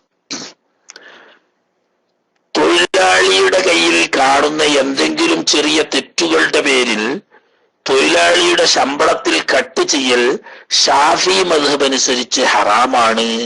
ആ കാശ് ഹലാലാവുന്നതല്ല. അതാ പാവപ്പെട്ട തൊഴിലാളിയുടെ വിയർപ്പിന്റെ ഭാഗമാണ്, അത് കൊടുത്തേ പറ്റൂ. തഅസീർ മാലി മൻസൂഖാണ് എന്നാണ് ഷാഫി മദ്ഹബിന്റെ വീക്ഷണം. എന്ന് പറഞ്ഞാൽ സാമ്പത്തികമായ ശിക്ഷാ നടപടി, ഫൈനിടൽ എന്നത് ഇസ്ലാം ശരീഅത്തനുസരിച്ച് നിലവിലില്ല, ദുർബലപ്പെട്ടിരിക്കുന്നു എന്നാണ് ഷാഫി മദ്ഹബിന്റെ വീക്ഷണം. എന്നാൽ ഹംബലികളൊക്കെ അങ്ങനെ ആവാം എന്ന അഭിപ്രായം ഉള്ളവരാണ്. ഷാഫി മദ്ഹബുകാര് അതല്ലേ ന്യായം. എന്തെങ്കിലും ചെറിയൊരു വിഷയം വരുമ്പോത്തിന് കറാമ, ഇവര് കറാമയോട് സ്വന്തം ജീവിക്കുന്നവരാ. അല്ലാഹു തആല ഹലാലായ സമ്പത്ത് തന്നെ തലക്ക് മുകളിൽ കുവിഞ്ഞുകൂടാൻ വേണ്ടി മാത്രം കൊടുത്ത ഈ അറബി ഗവൺമെന്റുകളൊക്കെ പാവപ്പെട്ട ആളുകള് ഡ്രൈവിങ്ങിന്റെ എന്തെങ്കിലും ഒരു നിയമത്തിന് തകരാറ് വരുത്തുകയോ അതല്ലെങ്കിൽ ഇഖാമ പുതുക്കേണ്ടത് ഒരു ദിവസം താമസിക്കുകയൊക്കെ ചെയ്താൽ 500 റിയാല് കറാമാന്ന്. പച്ച ഹറാമ്, ആരാന്റെ കഫൻ തിന്നണ പണിയാണത്. അത് ഹലാലല്ല. അങ്ങനെ ഒരു ഇസ്ലാമിൽ ആദ്യകാലത്ത് അങ്ങനെ ഒരു നിയമം ഉണ്ടായിരുന്നു, അത് മൻസൂഖായി പോയിട്ടുണ്ട് എന്നാണ് ഇമാം ഷാഫി റളിയല്ലാഹു തആല അൻഹു പറഞ്ഞത്. അതുകൊണ്ട് ഫൈൻ അടിക്കാൻ പാടില്ല. സാമ്പത്തികമായ തഅസീർ എന്നത് ഇസ്ലാം മൻസൂഖാക്കിയിരിക്കുന്നു എന്നാ നമ്മളെ മദ്ഹബ്. ഇനി പിന്നെ അമ്പരിയത്തിൽ അങ്ങനെ ഒന്നുണ്ട്, ഓല തെളിവ് എന്താന്ന് എനിക്കറിയില്ല, ഞാൻ അതിലേക്ക് ഇറങ്ങുന്നില്ല. ഒന്നുകൂടി ഉണ്ട് ഒരു ചോദ്യം. പിന്നെ പെണ്ണിനോട് കളവ് പറഞ്ഞ് നടത്തിയ നിക്കാഹ് മുറിക്കൽ പെണ്ണിന് അനുവദനീയമുണ്ടോ? അതൊന്ന് എങ്ങനെയാണെന്നുള്ളത് ഒന്നുകൂടി പറയാം. ഒരാൾ അയാളുടെ വിദ്യാഭ്യാസത്തെയും വീടിന്റെ അവകാശത്തെയും തെറ്റായി പറഞ്ഞ് നിക്കാഹ് നടത്തി. പിന്നീട് അത് അറിഞ്ഞാൽ പെണ്ണിന്, അത് തെറ്റാണെന്നറിഞ്ഞാൽ പെണ്ണിന് ബന്ധം മുറിക്കാൻ പറ്റുമോ എന്നാണ് ചോദ്യം. നമ്മൾക്ക് കൂട്ടും. അത് വഞ്ചനയാണ്, ചെയ്തത് കടുത്ത ഹറാമാണ്. പക്ഷേ നിക്കാഹിന്റെ സമയത്ത് ഷർത്ത് വെച്ചതാണെങ്കിൽ ഫസ്ഖ് ചെയ്യാൻ പറ്റും. ഷർത്ത് വെക്കാതെ അങ്ങനെ പറഞ്ഞ് വ്യാമോഹിപ്പിച്ചതാണെങ്കിൽ അതിന്റെ പേരിൽ ഫസ്ഖ് പറ്റൂല, പക്ഷെ ത്വലാഖ് ആവശ്യപ്പെടാൻ അവകാശമുണ്ട്. ഫസ്ഖ് ഈ മോഹന്റെ പേടില്ല, ഓനെ നിക്കാഹിൽ നിന്നിട്ടും ഭാര്യ സ്വന്തമായിട്ട് അവനെ ഫസ്ഖ് ചെയ്ത് ഒഴിവാക്കുക ചെയ്യുക. അതിനധികാരം വേണമെങ്കിൽ നേരത്തെ ഷർത്തായി പറഞ്ഞിരിക്കണം, ഇന്നതുപോലെയാണ് എന്ന വ്യവസ്ഥയിൽ ഞാൻ നിനക്ക് കെട്ടിച്ചു തരുന്നു എന്ന് ഷർത്ത് വെച്ചിട്ടാണെങ്കിൽ ഓക്കെയാണ്. അല്ല, ഷർത്ത് വെച്ചല്ല, നേരത്തെ ഇങ്ങനെ പറഞ്ഞ് വ്യാമോഹിപ്പിച്ച് തെറ്റിദ്ധരിപ്പിച്ചതാണ്. എന്നാൽ അവിടെ ഫസ്ഖിന് അധികാരമില്ലെങ്കിലും അവനോട് ത്വലാഖ് ചോദിക്കാൻ അത് ന്യായമായ കാരണമാണ്. അതിന്റെ പേരിൽ അവനോട് ത്വലാഖ് ചോദിക്കാൻ അതും പാടില്ലല്ലോ. ഒരു കാരണം കൂടാ, ശരയ്യായ കാരണം കൂടാതെ ഒരു ഭർത്താവിനോട് ഭാര്യ ത്വലാഖ് ചോദിക്കൽ ഹറാമാണെന്നാണ് നബി സല്ലല്ലാഹു അലൈഹി വസല്ലം പറഞ്ഞത്. അവിടെ ഉണ്ടാവില്ല, ചതിച്ചതായതുകൊണ്ട് അതിൽ അവർക്ക് ത്വലാഖ് ചോദിക്കാൻ അവകാശമുണ്ട്. അതേസമയത്ത് നിക്കാഹിൽ ഷർത്ത് വെച്ചതാണെങ്കിൽ ത്വലാഖിന്റെ തന്നെ ആവശ്യമില്ല, പെണ്ണിന് അവനെ ഫസ്ഖ് ചെയ്യാൻ അവകാശമുണ്ടാവും. ഒരു ചോദ്യം കൂടി, പിന്നെ ഈ സ്ത്രീകൾക്ക് ഹൈള് ഉണ്ടായി കഴിയുന്ന സമയത്തുള്ള വക്തിലെ ചില നിസ്കാരങ്ങളുടെ മുന്നേയുള്ള നിസ്കാരവും നിസ്കരിക്കൽ നിർബന്ധമാണെന്ന് ഒരു റെക്കോർഡിൽ കേട്ടിരുന്നു. അങ്ങനെ മുന്നേയുള്ള നിസ്കാരങ്ങൾ ഇതുവരെ നിസ്കരിച്ചിട്ടില്ല. അപ്പോൾ ആ നിസ്കാരങ്ങൾ ഖളാ വീട്ടണോ? എത്രയാണ്, ഏതൊക്കെയാണ് എന്നൊന്നും അറിയില്ല. അപ്പോൾ എന്ത് ചെയ്യണം? മുന്നേയുള്ള നിസ്കാരം അപ്പോ ഹൈളിന്റെ സമയത്ത് ഉള്ളതിൽ പെടൂലേ എന്നാണ് ചോദ്യം. ഇന്നലെ വന്ന ചോദ്യമാണ്, ഇന്നലെ ചോദിക്കാൻ പറ്റില്ല, നമ്മൾ കൂട്ടും.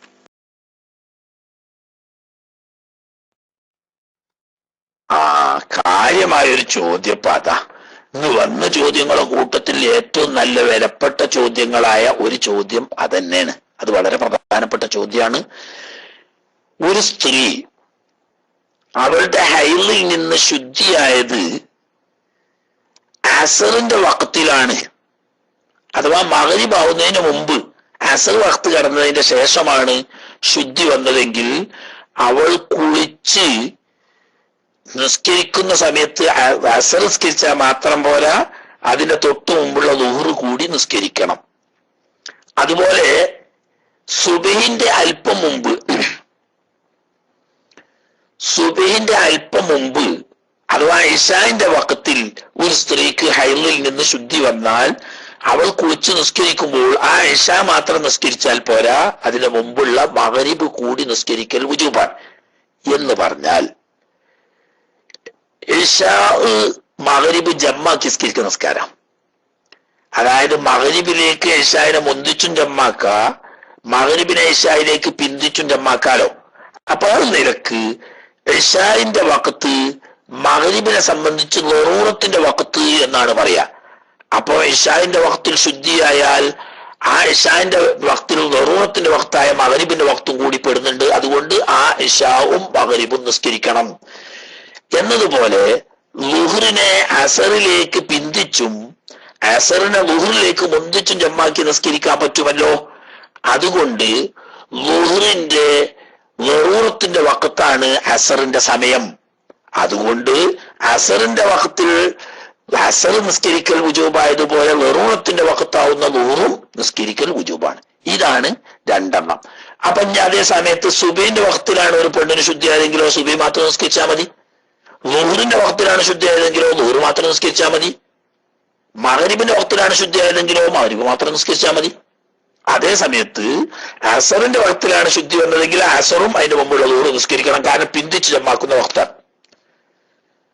എന്നതുപോലെ ഇശാന്റെ വഖത്തിലാണ് ശുദ്ധിയായതെങ്കിൽ ഇശാവും അതിന് മുമ്പുള്ള മഗ്രിബ് നിസ്കരിക്കണം, കാരണം മഗ്രിബിന്റെ ജമ്മിന്റെ വഖത്താണ്. ഇതാണിപ്പം ഒരു വഖത്തിൽ ശുദ്ധി വന്നാൽ അതിന്റെ മുമ്പുള്ള നിസ്കാരവും കൂടി നിസ്കരിക്കണം എന്ന് പറയുന്നത്. ഈ രണ്ട് നിസ്കാരം മാത്രമേ ഉള്ളൂ. അസറിന്റെ വഖത്തിൽ ശുദ്ധിയായ അസർ നിസ്കരിക്കുന്നതിന്റെ പുറമെ ളുഹ്റും കൂടി നിസ്കരിക്കണം. അതുപോലെ ഇശാന്റെ വഖത്തിൽ ശുദ്ധിയായാൽ ഇശാ നിസ്കരിക്കുന്നത് പോലെ അതിന്റെ മുമ്പുള്ള മഗ്രിബും കൂടി നിസ്കരിക്കണം. എന്നാൽ മഗ്രിബിന്റെ സമയത്ത് അശുദ്ധിയായതെങ്കിൽ അസർ വേണോ? വേണ്ട. ളുഹ്റിന്റെ വഖത്തിലാണ് ശുദ്ധിയായതെങ്കിൽ സുബഹി വേണോ? വേണ്ട. സുബഹിന്റെ വഖത്തിലാണ് ശുദ്ധിയായതെങ്കിൽ ഇശാ വേണോ? വേണ്ട. അപ്പൊ സുബഹിന്റെ വഖത്തില്, ളുഹ്റിന്റെ വഖത്തില്, മഗ്രിബിന്റെ വഖത്തില്, ഈ മൂന്ന് വഖത്തിലും ശുദ്ധിയായാൽ ആ മഗ്രിബും ആ ളുഹ്റും ആ സുബഹിയും മാത്രം നിസ്കരിച്ചാൽ മതി. അസറിന്റെ വഖത്തിൽ ശുദ്ധിയാൽ അസറിന്റെ പുറമെ ളുഹ്റും കൂടി നിസ്കരിക്കണം. ഇശാന്റെ വഖത്തിൽ ശുദ്ധിയാൽ ഇശാന്റെ പുറമെ ആ മഗ്രിബും കൂടി നിസ്കരിക്കണം. കാരണം അത് പിന്തിച്ച് ജമ്മാക്കുന്ന വഖത്തായതുകൊണ്ട് ളറൂറത്തിന്റെ വഖത്താണ് എന്നുള്ളതാണ് ഇതിന്റെ കാരണം. പക്ഷെ ഇത് എത്ര മഗ്‌രിബാവുന്നതിന്റെ ഒരു 5 സെക്കൻഡ് മുമ്പ് ശുദ്ധി വന്നാൽ തന്നെ ദുഹറും അസ്റും നിസ്കരിക്കണം. അഥവാ ഈ ശുദ്ധി വന്ന സമയത്ത് ശുദ്ധി വന്നോടെ മുതൽക്ക് ഒരു തക്ബീറത്തുൽ ഇഹ്റാം അല്ലാഹു അക്ബർ എന്ന് ചൊല്ലാനുള്ള സമയം അസ്റിന്റെ വഖത്തിൽ കിട്ടിയാൽ ആ അസ്ർ നിസ്കരിക്കണം, അതിന്റെ മുമ്പത്തെ ദുഹറും നിസ്കരിക്കണം. അതുപോലെ തന്നെ സുബിയാണതിന്റെ ഒരു സെക്കൻഡ് മുമ്പ് അഥവാ അല്ലാഹു അക്ബർ സമയം പറയാൻ ബാക്കിയുള്ള സമയത്ത് ശുദ്ധി വന്നാൽ ആ ഇശാവും നിസ്കരിക്കണം, അതിന്റെ മുമ്പുള്ള മഗ്‌രിബും നിസ്കരിക്കണം. എന്നതുപോലെ അസ്ർ ഖളാ ആകാൻ ഒരു അല്ലാഹു അക്ബർ പറയാൻ ആവശ്യമായ ഒരു സെക്കൻഡ് സമയം ബാക്കിയുള്ളപ്പോഴാണ് ശുദ്ധി വന്നതെങ്കിൽ ആ ദുഹർ നിസ്കരിക്കണം. സുബഹി ഖളാ ആകാൻ സൂര്യൻ ഉദിക്കാൻ ഒരു സെക്കൻഡ് ബാക്കിയുള്ള സമയത്താണ് ശുദ്ധി വന്നതെങ്കിൽ ആ സുബഹി നിസ്കരിക്കണം. മനസ്സിലായില്ലേ? അപ്പോ ശുദ്ധിയായത് മുതൽക്ക് ഒരു അല്ലാഹു അക്ബർ പറയാൻ ആവശ്യമായ സമയം ബാക്കിയുണ്ടെങ്കിൽ ആ നിസ്കാരം നിസ്കരിക്കണം. ജമ്മാക്കുന്ന വക്താവുന്ന അസറിനാണെങ്കിൽ സുബഹിയും ദുഹറും കൂടി നിസ്കരിക്കണം. എന്നാൽ കൂട്ടത്തിലൊന്ന് പറയാൻ ചോദിക്കാത്ത ഒരു പെണ്ണിന് ഹൈദ് തുടങ്ങിയത് ഒരു ബാങ്ക് കൊടുത്തതിന് ശേഷം, ഉദാഹരണം 100 ബാങ്ക് കൊടുത്തതിന് ശേഷമാണ് ഹൈദ് തുടങ്ങിയത്. എന്നാ എപ്പോഴാ? 100 ബാങ്ക് കൊടുത്താണ് ഉളൂ ചെയ്ത് ഫർദ് മാത്രം എടുത്ത് നിസ്കരിക്കുകയാണെങ്കിൽ ഒരു ദുഹർ നിസ്കരിക്കാൻ ആവശ്യമായ ഒരു 3 മിനിറ്റ് സമയം കഴിഞ്ഞിട്ടാണ് തുടങ്ങിയതെങ്കിൽ പിന്നെ ശുദ്ധി ആയതിനു ശേഷം ഈ ദുഹർ നിസ്കരിക്കണം. നിസ്കരിച്ചിട്ടില്ലെങ്കിൽ അങ്ങനെയാണല്ലോ, ബാങ്ക് കൊടുത്താൽ നിസ്കരിക്കൽ കുറവാണല്ലോ പെണ്ണുങ്ങളും ആണുങ്ങളും നമ്മളൊക്കെ. അപ്പൊ ബാങ്ക് കൊടുത്ത് ഉടനെ നിസ്കരിക്കുകയാണെങ്കിൽ ചുരുങ്ങിയ തോതിൽ ദുഹർ നിസ്കരിക്കാൻ ആവശ്യമായ സമയം വക്തിൽ നിന്ന് കിട്ടി. പിന്നെ അയലുണ്ടായാൽ ആ നിസ്കാരം പിന്നെ ഖളാ കിട്ടണം. അതില്ല. ഉദാഹരണം പറഞ്ഞാൽ 100 ബാങ്ക് കൊടുത്ത് 1 മിനിറ്റ് കഴിഞ്ഞിട്ടുള്ളൂ, അപ്പോൾ അയൽ തുടങ്ങി. ബാങ്ക് കൊടുത്ത് നിസ്കരിക്കുകയാണെങ്കിൽ ചുരുങ്ങിയ തോതിൽ ദുഹർ നിസ്കരിക്കാനുള്ള സമയം കിട്ടിയിട്ടില്ല, എന്നാൽ പിന്നെ ശുദ്ധിയായ ശേഷം ഈ ദുഹർ നിസ്കരിക്കേണ്ടതില്ല. അപ്പോ ഹൈദ് തുടങ്ങുമ്പോൾ വഖത്ത് കടന്നിട്ട് ചുരുങ്ങിയ തോതിൽ ഒരു ഫർദ് നിസ്കരിക്കാൻ സമയം കിട്ടിയിട്ടുണ്ടെങ്കിൽ ആ നിസ്കാരം പിന്നീട് നിസ്കരിക്കണം. എന്നാൽ ശുദ്ധി ആകുന്നോർത്ത് അങ്ങനെയല്ല. ഒരു തക്ബീർ അല്ലാഹു അക്ബർ എന്ന് പറയാനുള്ള സമയം കിട്ടിയാൽ ആ വഖത്ത് നിസ്കരിക്കണം. ജമ്മിന്റെ വക്താവുന്ന അസറാണെങ്കിൽ ദുഹറും കൂടി നിസ്കരിക്കണം. അതുപോലെ തന്നെ ജമ്മിന്റെ വക്താവുന്ന ഇശ ആണെങ്കിൽ മഗ്‌രിബും കൂടി നിസ്കരിക്കണം. എപ്പോ ഖളാ ആവുന്നതിന് മുമ്പ് ഒരു അല്ലാഹു അക്ബർ പറയാൻ സമയം കിട്ടിയിട്ടുണ്ടെങ്കിൽ. എന്താ ളറൂറത്ത് എന്ന് പറഞ്ഞത്? ളറൂറത്തിന്റെ വഖത്ത്, ളറൂറത്ത് എന്നല്ല പറയുന്നത്. ളറൂറത്തിന്റെ വഖത്ത് എന്ന് പറഞ്ഞാൽ യാത്ര പോലെയുള്ള അടിയന്തര ഘട്ടങ്ങളിൽ നിസ്കരിക്കാൻ വേണ്ടി അള്ളാഹു അനുവദിച്ച സമയം എന്നാണ് അതുകൊണ്ട് ഉദ്ദേശിച്ചത്. അതായത് യാത്ര ഹലാലായ 2 മർഹലയിൽ കുറയാത്ത യാത്ര ചെയ്യുന്ന ഒരു മുസ്ലിമായ മനുഷ്യന് ളുഹ്റിനെ അസറിലേക്ക് പിന്തിച്ച് ജമ്മാക്കൽ അനുവദിച്ചിട്ടുണ്ട്. യഥാർത്ഥത്തിൽ അതിന്റെ വക്തല്ലെങ്കിലും ഇങ്ങനെയുള്ള ചില പ്രത്യേക ഘട്ടങ്ങളിൽ അനുവദിക്കപ്പെട്ട വക്തായതുകൊണ്ട് അതിന് ളറൂറത്തിന്റെ വക്ത് എന്ന് പറയും. അതുപോലെ തന്നെ ഇശാഇനേക്ക് മഗ്‌രിബിനെ പിന്തിച്ച് ജമ്മാക്കാൻ യാത്രക്കാർക്ക് അനുവദിക്കപ്പെട്ടിട്ടുണ്ട്. അങ്ങനെയുള്ള പ്രത്യേക സാഹചര്യത്തിൽ അസർ മഗ്‌രിബ് നിസ്കരിക്കാൻ വേണ്ടി അനുവദിക്കപ്പെട്ട സമയമാണ് ഇശ എന്നതുകൊണ്ട് അതിന് ളറൂറത്തിന്റെ വക്ത് എന്ന് പറയും. ളറൂറത്തിന് സാങ്കേതിക അർത്ഥമാണ്, അല്ലാതെ ഭാഷാർത്ഥമല്ല. അസ്സലാമു അലൈക്കും ഉസ്താദെ. ഉള്ളിലേക്ക് കയറിയ ശുക്ലം കുളിയൊക്കെ കഴിഞ്ഞതിന് ശേഷം പുറത്തേക്ക് വന്ന വീണ്ടും കുളിക്കേണ്ടതുണ്ടോ? അത് 2-3 പ്രാവശ്യമായിട്ട് വന്ന 2-3 പ്രാവശ്യം തന്നെ കുളിക്കുന്നു. തന്റെ മനിയിൽ ഭർത്താവിന്റെ മനിയും കൂടി ചേർന്നത് ഉള്ളിലേക്ക് പ്രവേശിച്ചാൽ അത് രണ്ടാമത് പുറപ്പെട്ടാലും കുളിക്കേണ്ടി വരും. അത് വരാതിരിക്കാൻ വേണ്ടിയിട്ടാണ് സംയോഗം കഴിഞ്ഞ ഉടനെ കുളിക്കാതെ അല്പം സമയം ശരീരം ഉഷ്ണം മാറുന്നത് വരെ താമസിപ്പിക്കുകയും എന്നിട്ട് നന്നായി മൂത്രമൊഴിച്ച് കഴുകി വൃത്തിയാക്കുകയും ചെയ്യൽ സുന്നത്താണ് എന്ന് പറയുന്നത്. ഇങ്ങനെയുള്ള ഒരു പ്രയാസം വരാതിരിക്കാൻ വേണ്ടി വേഗം സംയോഗം കഴിഞ്ഞ ഉടനെ ഓടിപ്പോയി വേഗം കുളിച്ചു വന്നാൽ ചിലപ്പോൾ രണ്ടാമത് വീണ്ടും അത് സ്രവിക്കാൻ സാധ്യതയുണ്ട്. അത് ഒഴിവാക്കുകയാണ്. അതിനു വേണ്ടിയിട്ട് ഈ ലൈംഗിക ഉത്തേജനം കിട്ടുന്ന സമയത്ത് ശരീരം നന്നായി ഉഷ്ണിച്ചിരിക്കും. ആ ഉഷ്ണം ഒന്ന് തണുക്കുമ്പോൾ പുറത്തു വരാനുള്ളയിടത്തോളം ശുക്ലം പുറത്തു വരും. എന്നാലും സൂക്ഷ്മതയ്ക്ക് വേണ്ടി മൂത്രമൊഴിച്ച് കഴുകി വൃത്തിയാക്കുക. അപ്പോൾ വീണ്ടും വരിക മാത്രമല്ല, ഈ മൂത്രം പുറപ്പെടുന്ന സമയത്ത് ശുക്ലദ്വാരം അടഞ്ഞിരിക്കും. അപ്പൊ അത് വീണ്ടും പുറത്തു വരാനുള്ള സാധ്യത കുറയും. അങ്ങനെ മൂത്രമൊഴിച്ച് കഴുകിയതിനു ശേഷം, അതുപോലെ തന്നെ സംയോഗം കഴിഞ്ഞ ഉടനെയുള്ള ശരീരത്തിന്റെ പ്രത്യേക ഉഷ്ണം ശാന്തമായതിനു ശേഷവും മൂത്രമൊഴിച്ച് കഴുകി കുളിക്കണം എന്ന് പറയുന്നത് ഇങ്ങനെയുള്ള ആവർത്തനം വരാതിരിക്കാൻ വേണ്ടിയിട്ടാവുന്നു. അസ്സലാമു അലൈക്കും വറഹ്മത്തുള്ളാഹി. മൈക്കാട് എടുക്കുന്നില്ല, റഷീദ് മുമ്പിൽ നിൽക്കുന്നുണ്ട്, എടുക്കാത്തതുകൊണ്ടാണ്. ഇന്നത്തെ എനിക്ക് സംശയം ഒരു പ്രത്യേക ഒരു ചോദ്യം വന്നുകൊണ്ടാണ് പിന്നെ ഇപ്പൊ ചോദിക്കാതെ ഞാൻ കരുതിയിരുന്നെ. ഒരു ഭർത്താവ്, അദ്ദേഹം ഗൾഫിലാണ്, ഭാര്യയുമായി ബന്ധപ്പെട്ട് 2 വർഷത്തിന് മേലെയായി, 2 വർഷം 3 വർഷം മേലെയായി. ആ ഭാര്യ ഗർഭിണിയായി. അവൾ പറയുന്നത് എന്നെ ഒരാൾ തൊട്ടിട്ടില്ല എന്ന്. എങ്കിൽ ഈ ഭർത്താവ് എന്ത് ചെയ്യണം? അങ്ങനെ ഒരു മസലമുണ്ടോ എന്ന് ചോദിച്ചൊരു ചോദ്യം വന്നിരുന്നു. 2 വർഷത്തിന് മേലെ ഭാര്യയുമായിട്ട് ബന്ധപ്പെട്ട് കഴിഞ്ഞിട്ട്, അല്ലെങ്കിൽ 2-3 വർഷം മേലെയായി, എന്നെ ഒരാൾ തൊട്ടിട്ടില്ല എന്ന് ഭർത്താവല്ലത് വേറെ ആൾ എന്നെ തൊട്ടിട്ടില്ല എന്ന് വേറെ രീതി ഉപയോഗിച്ചിട്ടില്ല എന്ന് പറയുന്നുണ്ട്. എങ്കിൽ ആ ഭർത്താവ് എന്ത് ചെയ്യണം? അതിന്റെ വിധി എന്താണെന്ന് ഒരു ചോദ്യം വന്നിരുന്നു. ഉസ്താദ് വിശദീകരിച്ച ഉപകാരമായിരുന്നു. അസ്സലാമു അലൈക്കും വറഹ്മത്തുള്ളാഹി തആല.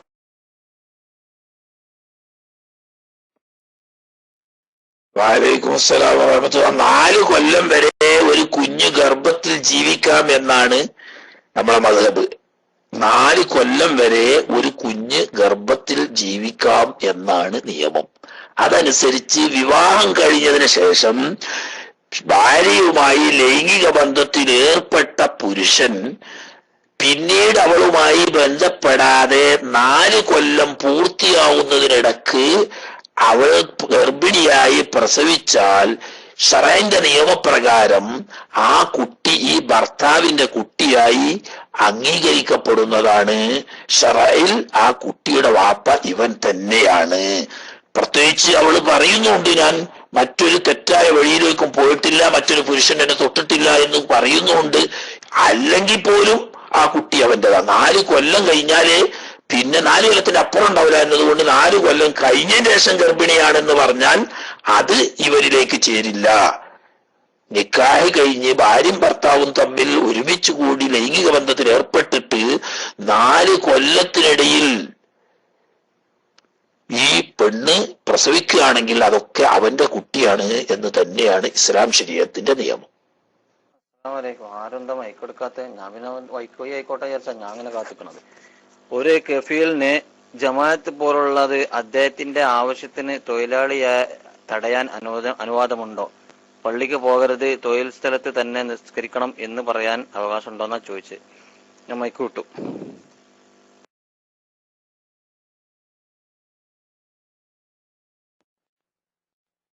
ഏതോ ഒരു ഇടങ്ങേറ് പിടിച്ച മുതലാളി ഉണ്ടല്ലോ കീശേരി എന്റെ അടുത്ത്.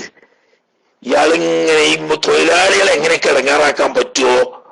അതിനുള്ള വല്ല കുരുട്ടും കുനിട്ടും ഉണ്ടെങ്കിൽ അത് ചോദിക്കാനായിട്ട് ഒരാളെ എനിക്ക് PM അടിക്കുന്നുണ്ട്. ആ മുതലാളിനെ ചെവി പിടിച്ചിട്ട് ഇങ്ങോട്ട് കൊണ്ടുവരെ, നിങ്ങളൊന്നാട് ചോദിച്ചു നോക്കി കൂടിയാറിയാ. മനസ്സിലായില്ലേ? ഈ പാവപ്പെട്ട തൊഴിലാളികളെ വിയർപ്പ് കുടിക്കണ ചില മൂട്ടകളായ മുതലാളിമാരുണ്ട്. ഒരു നമുക്ക് പിന്തുണക്കാൻ പറ്റൂല. നല്ല മനുഷ്യന്മാരും ഉണ്ട് മുതലാളിമാരെ കൂട്ടത്തിൽ. ചിലതൊക്കെ മൂട്ടന്റെ ജാതിയാ. അത് ശരിയല്ല. മനസ്സിലായില്ലേ? അപ്പോ നിശ്ചിത സമയം നിശ്ചയിച്ചുകൊണ്ട്, കൂലി നിശ്ചയിച്ചുകൊണ്ട് ഒരു തൊഴിലാളിയെ പണിക്ക് വെച്ചാൽ അയാളെ ജമാഅത്തിന് പോകുന്നതിൽ നിന്നിട്ടും സുന്നത്ത് നിസ്കരിക്കുന്നതിൽ നിന്നിട്ടും തടയാൻ ഈ തൊഴിലുടമക്ക് അവകാശമുണ്ടാവും. എന്നാൽ ഫർദ് നിസ്കാരത്തെ മുടക്കാൻ അവകാശമില്ല. ചോദ്യത്തിൽ പറഞ്ഞതുപോലെ പള്ളിയിൽ പോകാൻ പാടില്ല, സമയമാകുമ്പോൾ ഇവിടെ നിസ്കരിച്ചുകൊണ്ട് തുണിയിൽ തുടരണം എന്ന് പറയാൻ അവകാശം.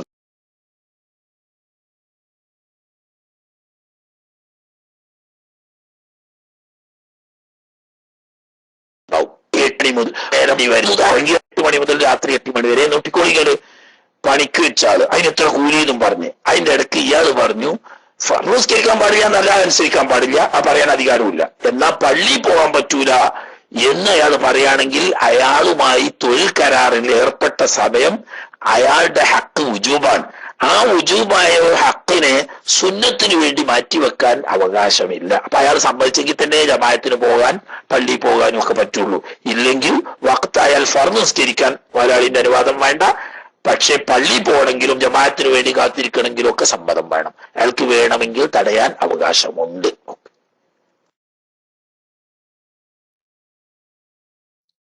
അസ്സലാമു അലൈക്കും. ഉസ്താദ്, ഒരു സ്ത്രീ ഗർഭിണി ആവുന്നില്ല, അപ്പൊ കൃത്രിമ ബീജ സ്വീകരിക്കാൻ പറ്റും. അത് പ്രസവം നിർത്തിയിട്ട് വീണ്ടും കുട്ടികൾ വേണമെന്നുള്ള ആഗ്രഹം കാരണം അവർക്ക് ആവുന്നില്ല. അപ്പൊ അതുകൊണ്ട് ഇനി ഡോക്ടർ പറഞ്ഞു കൃത്രിമമായിട്ട് ഇഞ്ചക്ഷൻ മുഖാന്തരം ഉള്ളിൽ കയറ്റിയിട്ട് ആ ഭർത്താവിന്റെ തന്നെ ബീജം ഉള്ളിൽ കയറ്റിയിട്ട് കുട്ടി ആക്കി എടുക്കാന്ന് പറഞ്ഞു. അതങ്ങനെ ചെയ്യാൻ പറ്റും, എന്താ വിധി എന്ന് പറഞ്ഞു.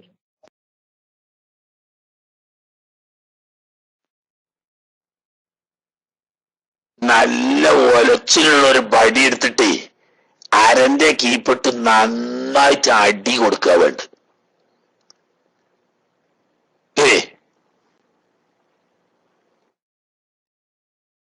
പൂതി ഉണ്ടാവുമ്പോ നിർത്തുക, പൂതി ഉണ്ടാവുമ്പോ തുടങ്ങുക. എന്താ നല്ലത്? ഇതിന്റെ കഫ്തീരിയറ്റ് അള്ളാഹു സുബ്ഹാനഹു വ തആല തന്ന ഏറ്റവും വലിയൊരു വരദാനമാണ് ഒരു സ്ത്രീക്ക് പ്രസവിക്കാനുള്ള ശേഷിന്ന്. അത് നിർത്താൻ ആരധിവാദം കൊടുത്തു? ഒരു ദിവസം ഓക്ക് തോന്നി വേണ്ട നിർത്തുകയാണ്, അന്ന് പോയിട്ട് നിർത്തി. പിന്നെ രണ്ടാമത് പോയിട്ട് അല്ല വേണം, രണ്ടാമത് വേണം എന്നറിഞ്ഞ് ഇത് നേരം വെളുത്തിട്ട് പീടി ഉറക്കുക, വൈകുന്നേരം പീടി ഇറക്കുക, പിറ്റേന്ന് രാവിലെ പിന്നെയും വന്നിട്ട് പീടി ഉറക്കണ ഏർപ്പാടല്ല.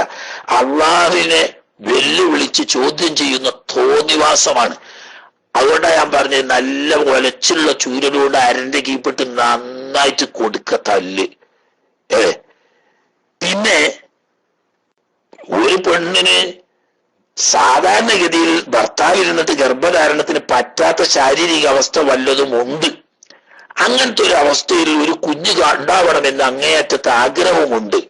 എന്നാൽ ഹലാലായ മാർഗത്തിൽ ഭർത്താവിന്റെ ബീജം പുറത്തെടുക്കുകയും അത് ടെസ്റ്റ് ട്യൂബിലൂടെ സങ്കലിപ്പിച്ച് രണ്ടാമത് ആ സ്ത്രീയുടെ ഭാര്യയുടെ തന്നെ ഗർഭാശയത്തിൽ ശാസ്ത്രീയമായി പ്രവേശിപ്പിക്കുകയും ചെയ്തു.